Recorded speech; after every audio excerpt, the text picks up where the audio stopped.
Peyton Monduhano. Throughout the years, I have been collecting both of my grandparents' recipes. They've been shoved into different books and cabinets, so whenever people ask me for a recipe, I struggle to find it. Do you struggle keeping up with the recipes your family members have given you?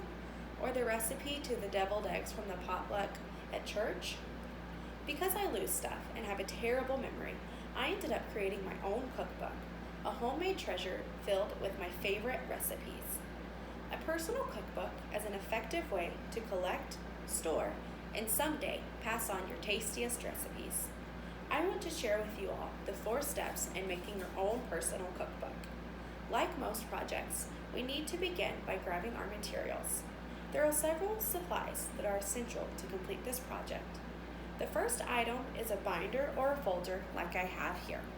I prefer to use the folder, so that's what I chose, but it's up to you. StockpilingMoms.com recommends using a hardcover notebook for convenience though. Like I said before, this step is based on your preference, but I like the folder. The second item you need is paper for your covers and also for your recipes. The third item you need is tape and then scissors, which are used for assembling your cookbook.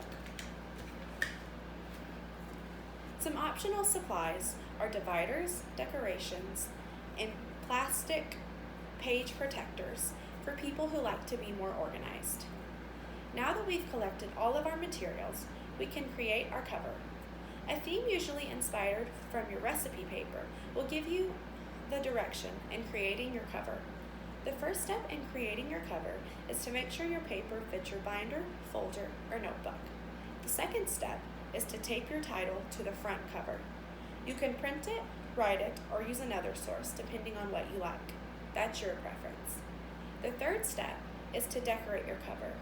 You can use stickers or even draw on it yourself. A Beautiful Mess blog recommends using magazine pieces to decorate to make it more personable and unique. To create the back cover, repeat the process, omitting the title. Now that we're halfway done with our cookbook and we finished the outside, let's move on to the inside. The third step in creating your cookbook is to copy the recipes. Typing on the computer is my preferred method for copying recipes, and here's why. On the computer, mistakes are easily corrected. Brendan Brown from Global English Editing recommends using Grammarly.com to check your grammar. All you have to do is copy your recipe and then put it into the search bar in Grammarly.com, and it will correct any of your mistakes, which is extremely easy and efficient. I also prefer the computer because you can format your recipes so it's easier to read. You can make your text as small or as large as you need it to be. Also, your recipes will look more uniform, and you can save your recipes on the computer in case your book is damaged. Of course, if you prefer to handwrite your recipes, that's an option as well. Now that our cover is made and our recipes are typed and printed, let's put the book together. We need to begin by separating our recipes into categories.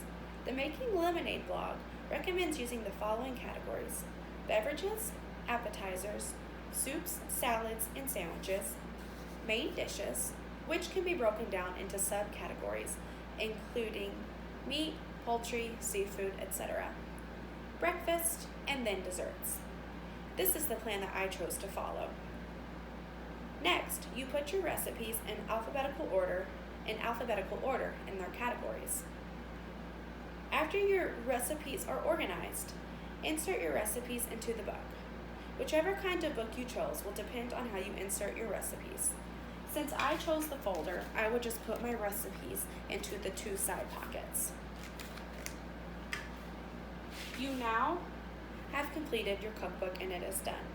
Now that we've gone over the 4 steps, let's review them. The first step is gathering your materials. The second step is creating your cover. The third step is copying your recipes. And the fourth step is assembling the book. Now that our cookbook is made, I'd love to serve you one of my recipes from my book in the break room so that you know how important it is to preserve recipes. I hope this demonstration was helpful and makes it easier for you to save your tastiest recipes.